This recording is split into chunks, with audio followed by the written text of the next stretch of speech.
श्रीनगर में third front बनने की बातें लगातार सामने आ रही हैं। यूथ पीडीपी के जनरल सेक्रेटरी शौकत गयूर अंद्राबी ने भी पार्टी से इस्तीफा दे दिया है और उनका कहना है कि अगर अल्ताफ बुखारी नई पार्टी बनाते हैं तो वो उसमें शामिल हो जाएंगे। शौकत ने जी सलाम से खास बातचीत करते हुए कहा है कि पीडीपी ने जिस तरह से पार्टी के बड़े लीडरान को बाहर किया है वो इससे नाराज हैं। देखिए फारूक साहब, मैं वो नहीं कह सकता हूँ कि वो क्या करे कि जिन्हें इस्तीफा मेरे बाद दिया। I was the only man जिसने पहले इस्तीफा दिया, उसके बाद किस किस ने दिया, उनको क्या करना है, उनका क्या है फील्ड में, मुझे वो पता नहीं है। अलबत्ता मैं अपना कह सकता हूँ, अभी हम बात कर रहे हैं, मशवरा कर रहे हैं, हम अपने दोस्तों के साथ, अपने वर्करों के साथ और ख़ास मेरे वालिद साहब के दोस्त जो हैं जिन्होंने हमेशा मेरी रहनुमाई की, के साथ बात कर रहा हूँ, मशवरा कर रहा हूँ। अगर कोई थर्ड फ्रंट, मैं नहीं कहूँगा थर्ड फ्रंट, अलबत्ता अगर कोई पार्टी यहाँ कोई अल्टरनेटिव बने तो अच्छी बात है। अगर कुछ चीज़ें खासकर जो इस वक्त आग जल रही है, एक मकान जल रहा है, मेरा ये है कि अगर इस मकान में कोई चीज़ बची हुई है, कोई बर्तन, बिस्तरा, किताब, कोई पेपर और कोई चीज़, उसको बाहर निकालने के लिए हम सबको कोशिश करनी है। और उनको बाहर निकालने के बाद हमने कोशिश करनी के है कि इस मकान को हम बुझाएं, और इसको बुझाने के बाद हमने कोशिश करनी है कि इसको रिनोवेट करें। मगर सभी तमाशाई बनकर बैठे हैं, मकान से कोई चीज़ वापस नहीं निकल रही है। मतलब मैं आपसे खुलकर बताऊंगा कि हमारा सदर था वो कब चला गया, हमारा प्राइम मिनिस्टर था वो कब का चला गया, हमारा इलेक्शन कमीशन ऑफ कश्मीर था वो कब का चला गया, अब स्टेट चली गई, अब 370 चला गया। तो मेरे ख्याल में ये बहुत जातियाँ होती रही। हमें तो तमाशाई बनकर नहीं बैठना है। हमें कुछ ना कुछ, अगर कोई थर्ड फ्रंट आ रहा है, कोई पॉलिटिकल पार्टी आ रही है, जिस तरह से आपने कहा सैयद मोहम्मद अल्ताफ बुखारी साहब, अगर वो इनको रोकने के लिए और नया कुछ कश्मीरियों को, जम्मू कश्मीर के लोगों को देने के लिए अगर वो आगे बढ़ेंगे तो हम पेश हैं, हम शान बशर। आप मानते हैं जो लोगों की अभी आम नागरिकों की काफ़ी सारी दुविधाएं हैं, समस्याएं हैं, क्योंकि अभी सरकार नहीं है, ऐसे में आप चाहते हैं कि अगर कोई पार्टी बन के आती है और वो चुनाव में भाग तो आम नागरिकों को इससे लाभ मिल सकता है? मेरे ख्याल में देखिए, जो ये पॉलिटिकल एक्टिविस्ट होता है, पॉलिटिकल लीडर होता है, कोई पार्टी पॉलिटिकल पार्टी होती है, एक आश होती है लोगों के लिए, एक आवाज़ होती है लोगों की, तो वही काम करते हैं, वही आगे चलते हैं। एक ब्रिज होता है जो सेंट्रल गवर्नमेंट है और हर एक स्टेट की अपनी अपनी गवर्नमेंट है।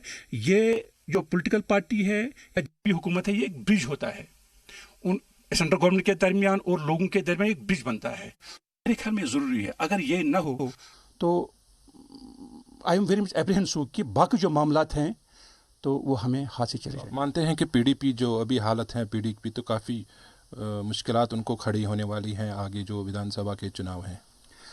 मेरे ख्याल में जिस तरह से लोग निकल रहे हैं या जिस तरह से उन्होंने पहले लोगों को निकाला, वो लीडरान मोहम्मद दिलावर मीर साहब हैं, अब्दुल मजीद पटरू साहब हैं, ज़फ़र इकबाल मना साहब हैं, अब्दुल रहीम राथिर साहब, या बहुत सारे ऐसे जो सतून इस पार्टी के रहे हैं, जिन्होंने बहुत काम किया है, जो अपनी अपनी निशस्त पर कुछ कानून साज़ के मेंबर रहे हैं, कुछ वहाँ से मेंबर रहे हैं, असेंबली के मेंबर रहे हैं, कुछ वन रीजनल काउंसिल के मेंबर रहे हैं।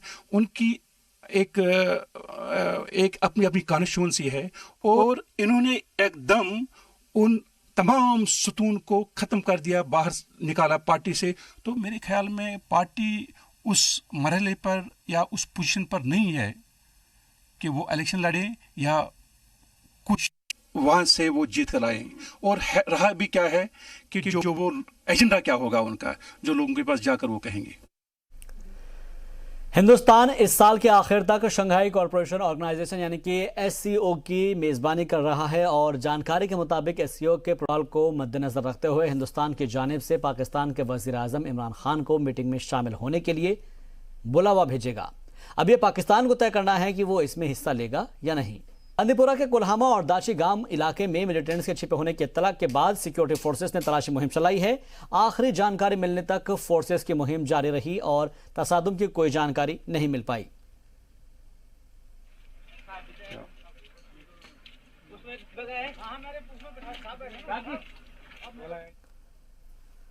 सिक्योरिटी फोर्सेस ने 75 साल की खातून का रेस्क्यू किया है। बर्फ में फंसी इस खातून को फौज के जवानों ने बचाया है।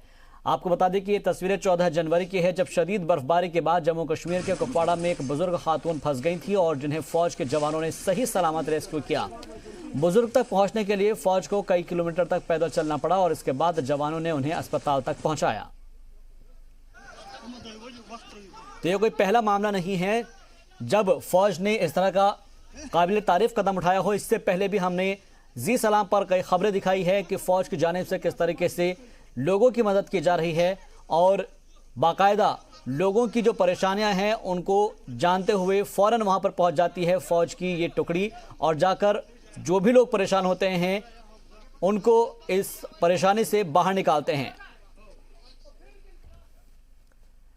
गांदरबल के डिस्ट्रिक्ट पंचायत इलेक्शन ऑफिसर हशमत अली खान ने जिले के पंच सरपंच की खाली सीटों पर इंतखाबात से कबल तैयारियों का जायजा लिया, जिसमें गांदरबल के एसएसपी खलील पोसवाल, एडीसी फारूक अहमद बाबा, एसपीआर, डीपीओ, बीडीओ और साथ ही दीगर मुताल्लिका अफसरान भी मौजूद रहे। मीटिंग के दौरान इलाके के टोपोग्राफी के मुताबिक रिटर्निंग और असिस्टेंट रिटर्निंग ऑफिसर की जरूरत, ब्लॉक पंचायत का नक्शा, आरओ और पोलिंग स्टेशंस के इलाके की निशानदेही करने वाले पोलिंग स्टेशंस की लिस्ट, जोन और सेक्टर की पहचान, पोलिंग पार्टियों में इंतखाबी मवाद की तकसीम की तजवीज़, इंतखाबात के बाद इस्तेमाल शुदा मटेरियल को जमा करने के लिए स्ट्रांग रूम की निशानदेही, मसावलात और साथ ही सिक्योरिटी प्लान के अलावा कलेक्शन सेंटर पर भी तफसीली बातचीत की गई। इस दौरान जानकारी दी गई कि 118 पंचायती हलकों में से जिले के सभी ब्लॉक्स में सरपंच के 41 सीट खाली है, जबकि 972 पंच सीटों में से पंच की 685 सीटें खाली पड़ी हैं।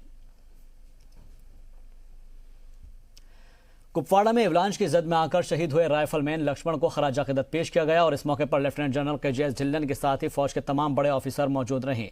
शहीद को आखिरी विदाई दी गई और शहीद लक्ष्मण सिर्फ 22 बरस के थे और साल 2018 में ही वो फौज में शामिल हुए थे। उनके अलावा दीगर जवानों को जुमेरात को श्रीनगर में खराज अकीदत पेश की गई और उसके बाद शहीदों के जस्द खाकी उनके घरों के लिए भेज दी गई। फौज की जानिब से नायक रामेश्वर लाल, गनर रणजीत सिंह और सिपाही चंद्रभान चौरसिया को बेबी छावनी में मुनाकिद एक प्रोग्राम के दौरान खराज अकीदत पेश किया गया। इस मौके पर चिनार कॉर्प्स के chief of staff major general GS Kahlon के साथ साथ फौज के बड़े ऑफिसर्स मौजूद रहे और शहीदों को आखिरी विदाई दी। बता दें कि शहीद रामेश्वर लाल, गनर रणजीत सिंह और सिपाही चंद्रभान चौरसिया एक पेट्रोल पार्टी का हिस्सा थे जो LOC पर गश्त कर रही थी। 13 जनवरी को एवलांच की जद में आकर तीनों ही शहीद हो गए थे।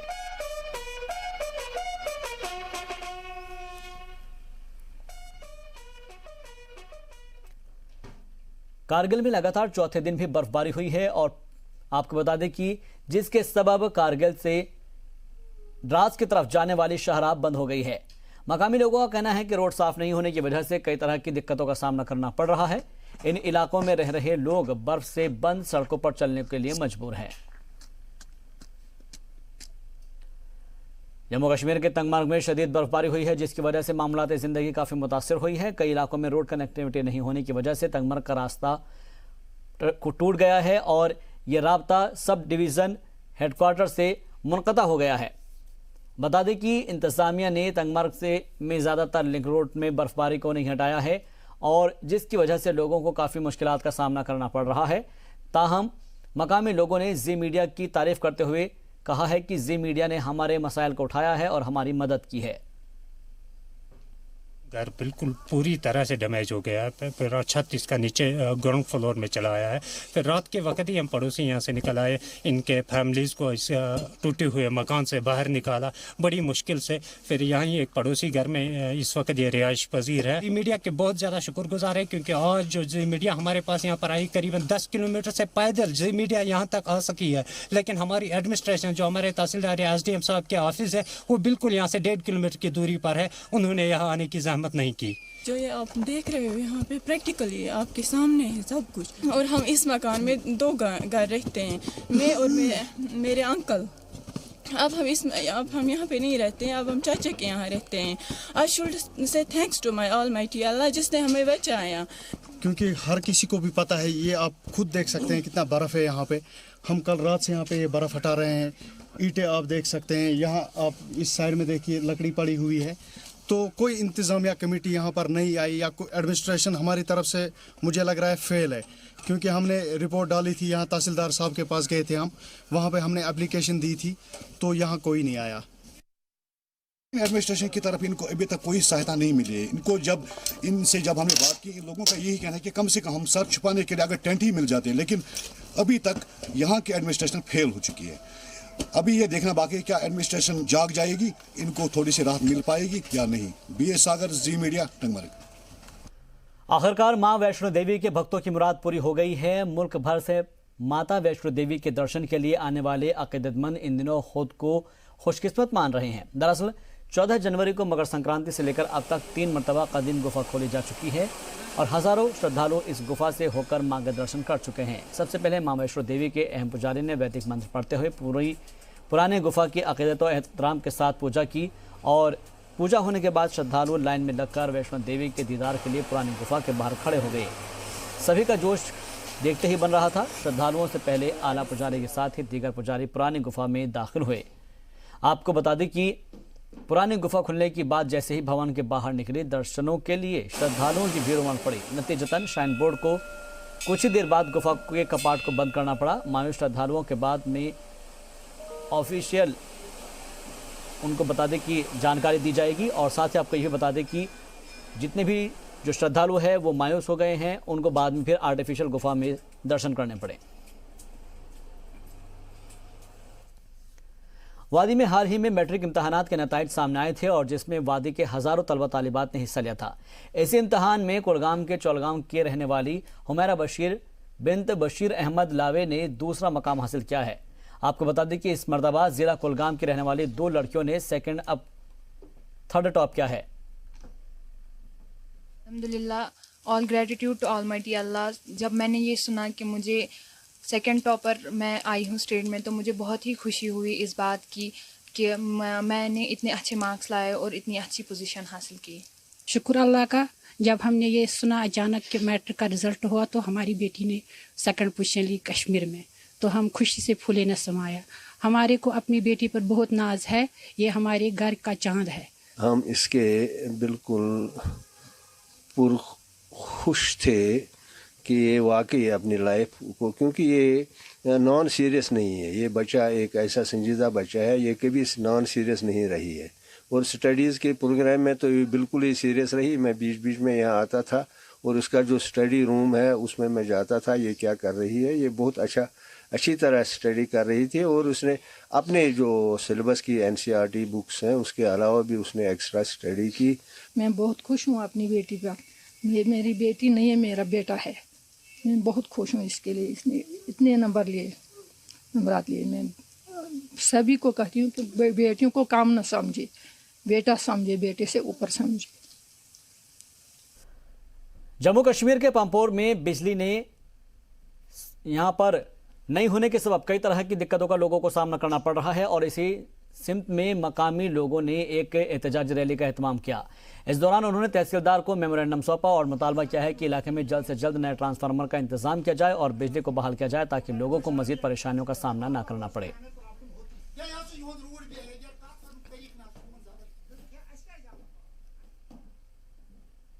हिजबुल मुजाहिदीन के दहशतगर्द हारून अब्बास वानी के मुठभेड़ में मारे जाने के बाद जुमेरात से ही डोडा में दफा 144 नाफिज कर दी गई।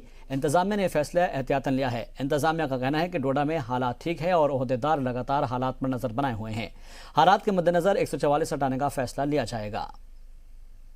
ये सिचुएशन टोटली पीसफुल है, अंडर कंट्रोल है। मैं आपके माध्यम से लोगों को अपील करना चाहूँगा कि जो रिस्ट्रिक्शन इन प्लेस है उसका पालन करें और कहीं भी वायलेशंस ना करें। सिक्योरिटी फोर्सेस के साथ कोऑपरेट। 44 इम्पोज है, डोडा टाउन में है, बदरवा टाउन में है और घट जो है विलेज उसमें भी है। इसीलिए लोगों से अपील है कि उस रिस्ट्रिक्शंस का जो है पालन करें। और वहीं डेंजरपुरा के लोगों ने महकमा PHE के खिलाफ मुजाहरा किया जिसमें काफ़ी तादाद में लोग शामिल हुए। इस दौरान लोगों ने महकमा PHE से इलाके में वाटर सप्लाई बहाल करने का मुतालबा किया। डांगरपुरा में रहते हैं। सिक्किम के सबसे नजदीक गांव हमारा आता है, सबसे नजदीक गांव आ रहे हैं। हमें घर में पीने के लिए पानी आ रहा है, मोटर लगा रहे हैं सब लोग मोटर लगा रहे हैं, मोटर से पानी आ रहा है। यहाँ बशीर वाजा है, कभी ट्रांसफर नहीं हुआ है, कभी 20 साल से 25 साल से कभी ट्रांसफर नहीं हुई इसकी। जब इसको घर के लिए पानी चाहिए, पानी छोड़ रहा है घर के लिए। अपने गाँव के लिए, घर के लिए हमें पानी बिल्कुल नहीं है। अब पानी नहीं है, इस टाइम हर जगह पानी चल रहा है, लेकिन हमारे गाँव के चाबियां बंद है। हर जगह पानी है, इस गांव में पानी है। कब से ये प्रॉब्लम आपको हो रही है? ये हमेशा, लेकिन हम लोग शरीफ हैं, हमने कभी बात नहीं की इसके बारे में। इसके मुतल्लिका जो अफसरान हैं, आपने उनकी नोटिस में ये चीज नहीं लाई? लाई हमने। अफसर भी खाते हैं इसके पैसे, अफसर पैसे खाते हैं। फर्स्ट रोड सेफ्टी वीक के तहत जम्मू के मोटर व्हीकल डिपार्टमेंट और कश्मीर आरटीओ ऑफिस श्रीनगर के इश्तराक से श्रीनगर के टीआरसी टैक्सी स्टैंड में एक मेडिकल कैंप और बेदारी कैंप का इनेकाद किया गया, जिसमें काफी तादाद में सीनियर ड्राइवर्स ने शिरकत की। इस दौरान सीनियर ड्राइवरों की आंखों की जांच की गई और जम्मू कश्मीर के ट्रांसपोर्ट मैकेनिज्म के बारे में जानकारी दी गई। ड्राइवरों के मुस्तकिल हिमायत के लिए ड्राइवरों के दरमियान टी शर्ट भी तकसीम की गई। ड्राइवर हजरात, खासकर टैक्सी प्रेसिडेंट जो यहाँ का है टूरिस्ट टैक्सी स्टैंड, इनके बड़े शुक्रगुजार हैं। इन्होंने यहाँ पार्टिसिपेट कराया। ज़्यादातर ड्राइवर्स के जो टेस्ट किए गए सही निकले और कुछ को जिनको कुछ कमियाँ थी उनको दवाइयाँ वगैरह रिकमेंड की गई और कुछ दवाइयाँ भी तकसीम की गई जी। उनके अलावा यहाँ मोटर व्हीकल डिपार्टमेंट से ड्राइवर हजरात में टी शर्ट्स वगैरह भी रोड सेफ्टी के मुतल्लिक मतलब तकसीम की गई है। As appreciation, token of appreciation के तौर पे उनमें टी शर्ट्स वगैरह भी तकसीम की गई जी। तो रोड सेफ्टी वीक मनाने का मकसद ही यही है कि आम लोगों में, ड्राइवर हजरात में ये जानकारी पैदा की जाए कि ये रोड हादसात कैसे कम से कम किए जाएं। 31वें रोड सेफ्टी वीक के आखिरी दिन ट्रैफिक पुलिस की जानिब से लोगों को ट्रैफिक रूल्स के तईं बेदार किया गया। इसके लिए जम्मू के गुलशन ग्राउंड में एक प्रोग्राम का एहतमाम भी किया गया। इस प्रोग्राम में एलजी के मुशीर राजीव राय भटनागर बतौर मेहमान खुसूसी शिरकत करने पहुंचे। पिछले मुझे 4 से कोई 10 दिन हुआ है। इन्हीं दिनों में कठुआ में 2 एक्सीडेंट हुए हैं, दोनों 2 व्हीलर इन्वॉल्व थे। दोनों में क्या था, जो फैटेलिटी हुआ, डेथ हुआ, in both the cases the driver was not wearing the helmet. एक एक्सीडेंट जो हुआ करीब रात के 10 बजे, उसमें वो हेलमेट भी नहीं आता कि यहीं पे मुझे जाना है, 50 मीटर है, डजंट मैटर, हेलमेट नहीं पहना तो क्या होता है। बट ये नहीं कि आप 50 मीटर जा रहे हैं या फिर 10 मिनट। आई मीन हेलमेट ऐसा नहीं है कि मतलब लोगों को लगे कि ऐसे डिस्पोजेबल आइटम है, पहन लिया ठीक है, नहीं पहना ठीक है। पर मैक्सिमम जो फैटलिटीज 2 व्हीलर का होता है, हेलमेट का होता है। उधर डोडा में भी 31वें रोड सेफ्टी वीक के अख्ताम के मौके पर डोडा में प्रोग्राम का एहतमाम कर लोगों को ट्रैफिक कानून के तईं बेदार किया गया। डोडा कम्युनिटी हॉल में ARTO की जानिब से मुनाकिद इस प्रोग्राम में DC डॉक्टर सागर डी डायफॉर्ट बतौर मेहमान खुसूसी शिरकत करने पहुंचे। उन्होंने लोगों को ट्रैफिक कानून के मुताबिक चलने की हिदायत दी ताकि सड़क हादसे कम से कम पेश आए।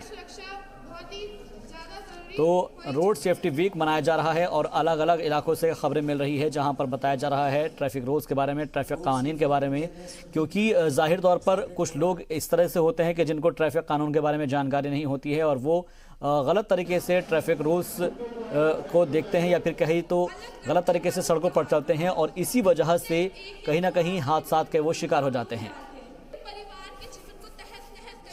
जैसे हमारे ड्राइवर भाई हैं, उनका मेडिकल हेल्थ चेकअप किया गया और दूसरी अलग अलग तरीके से हमने जो ड्राइव चलाई, यही हमारा रहा। और आज का जो था जिसमें खासकर बच्चों का हमारा पेंटिंग कंपटीशन रहा, डिबेट रही, सिम्पोजियम रहे, रैलीज रही, अलग अलग तरीके से हमारी कोशिश यही थी कि ज़्यादा से ज़्यादा लोगों को, ज़्यादा से ज़्यादा रोड यूजर को एक मास मूवमेंट की तरह इस रोड सेफ्टी ड्राइव को चलाया जाए ताकि जितनी भी हमारी रोड एक्सीडेंट में जाने जा रही हैं इनमें हम कमी ला सकें और जो रोड एक्सीडेंट्स हो रहे हैं उनको हम मिनिमाइज कर सकें ज़्यादा से ज़्यादा, क्योंकि 80% कहते हैं कि ह्यूमन एरर से एक्सीडेंट हो रहे हैं जो आज तक जो रिसर्च हुई है। तो अगर हम ज़्यादा से ज़्यादा ह्यूमन एरर्स को कम करेंगे अवेयर करके तो हमारे रोड एक्सीडेंट्स को कम हो सकते हैं। यही हमारी आज का जो प्रोग्राम था, जैसे हमारे जितने भी लोगों ने इसमें पार्टिसिपेट किया था पूरे वीक में, आज डिस्ट्रिक्ट एडमिनिस्ट्रेशन की तरफ से जिसमें मध्य डिप्टी कमिश्नर और जहाँ हमारे SSP साहब जहाँ पर मुख्य अतिथि और कुछ नुमाने खुशूसी रहे और जिसमें बाकी डिस्ट्रिक्ट एडमिनिस्ट्रेशन के ऑफिसर।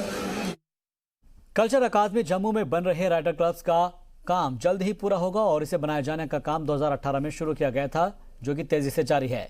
अकादमी के ऑफिसर्स का कहना है कि इस क्लब का काम तेजी से चल रहा है और उम्मीद है कि अप्रैल से मई तक इसे मुकम्मल कर लिया जाएगा।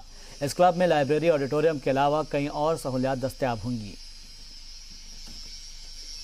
तो ये क्लब बनाया जा रहा है और इसमें लाइब्रेरी भी बनाई जाएगी ताकि लोग आकर अपने हिसाब से यहाँ पर जो तालीम है वो हासिल कर सके और जो बुक्स हैं उनको पढ़ सके ताकि उनकी जो एजुकेशन है इसका सीधा तौर पर फ़ायदा मिल सके। सर, ये जो राइटर्स क्लब का इंफ्रास्ट्रक्चर खड़ा हो रहा है, क्या लगता है कितना फ़ायदेमंद बेनिफिट्स मिलेंगे आने वाले टाइम में एकेडमी के लिए? देखो, बेनिफिट तो है, अगर सरकार इसको बना रही है तो इसका बेनिफिट तो बहुत ही ज़्यादा है। इसमें जो हमारे लोकल राइटर्स हैं स्टेट के, यानी कि यूटी अब हमारी बन गई है, अब यूटी के जितने भी हमारे लोकल राइटर्स हैं, नेशनल अवार्डीज़ हैं, वो यहाँ पे आए, यहाँ लाइब्रेरी है, लाइब्रेरी बनेगी काफ़ी बड़ी। और जैसे दिल्ली या बड़े बड़े शहरों में एक राइटर्स क्लब में, जैसे आपके प्रेस क्लब भी है, तो यहाँ पे राइटर्स आते हैं, बैठते हैं, इंटरेक्शंस होती है,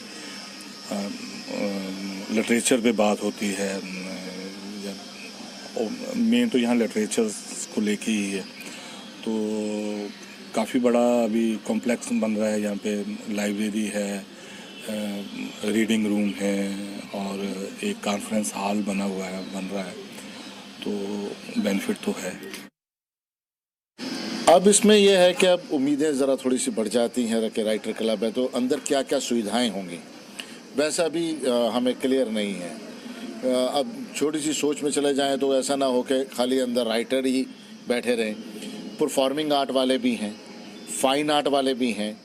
परफॉर्मिंग आर्ट से मेरा मुराद है कि म्यूज़िक, डांस, ड्रामा वाले लोग, और फाइन आर्ट से मुताबिक जो पेंटर लोग हैं। और क्या इसमें आने का प्रावधान जो क्या किस तरीके से रहेगा वो अभी कुछ पता नहीं है।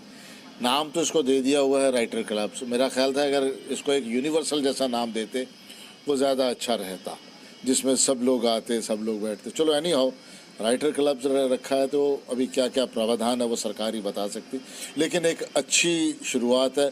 कम से कम आर्टिस्ट, राइटर, फैकल्टी जो है वो एक जगह बैठ के आपस में बातचीत कर सकती है। और ऐसा लगता है कि अंदर एक छोटा सा ऑडिटोरियम भी बनाया हुआ है जो सेमिनार या मुशायरा के प्रोग्राम्स के लिए होगा, तो एक अच्छा इनिशिएटिव है और अच्छी बात है। बांदीपोरा के चीफ मेडिकल ऑफिसर ने यकीन दिलाते हुए कहा है कि नासाजगार मौसम के बावजूद इस महीने की 19 तारीख को होने जा रहे पल्स पोलियो वैक्सीनेशन के तमाम इंतजाम और तैयारियां मुकम्मल की गई है। उन्होंने कहा कि काफ़ी बर्फबारी के बावजूद दूर दराज के पहाड़ी इलाकों के साथ साथ गुरेज जैसे इलाके में भी तैयारियां मुकम्मल कर ली गई हैं। दरअसल सर्दी का मौसम है और जाहिर तौर पर पोलियो वैक्सीनेशन को लेकर बेदारी मुहिम चलाई जा रही है और इसीलिए तैयारियां जो है वो मुकम्मल कर ली गई है। 19 तारीख को लेकर तैयारियां पूरी कर ली गई है ताकि जो पहाड़ी और जो दूर दराज के इलाके हैं वहां तक इस वैक्सीनेशन को पहुंचाया जा सके और जो पोलियो के जो एक टीका है या फिर यूँ कहे कि पोलियो की जो खुराक है वो लोगों तक पहुंचाई जा सके, बच्चों को वो पिलाई जा सके। जिस तरह से ये पल्स पोलियो हर साल पूरे मुल्क में होता है 2 राउंड्स में, पिछले साल तो इसका एक ही राउंड था, इस साल भी एक ही राउंड है। ये पूरी हमारी कंट्री में हो रहा है 19 जनवरी 2020 को।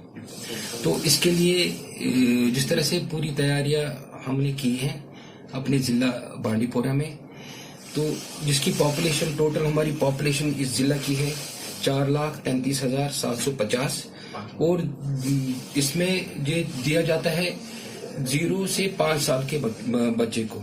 उसमें जिम्मे में हमको आते हैं बच्चे 60,754 60,754 3 दिन का होता है। पहले दिन ये बूथ में बच्चों को लाया जाता है 0 से 5 साल के तक। अगर कोई बच्चा नहीं ला सके किसी भी वजह से तो उनको हमारे हेल्थ वर्कर्स घर घर जाते हैं 2 दिन। इन्होंने लास्ट ईयर जो हाउसेस विजिट किए थे वो है 49,135 और हमारे कोल्ड चेन पॉइंट से 12 जहां पर हम ये वैक्सीन रखते हैं और वहां से डिस्ट्रीब्यूट होते हैं।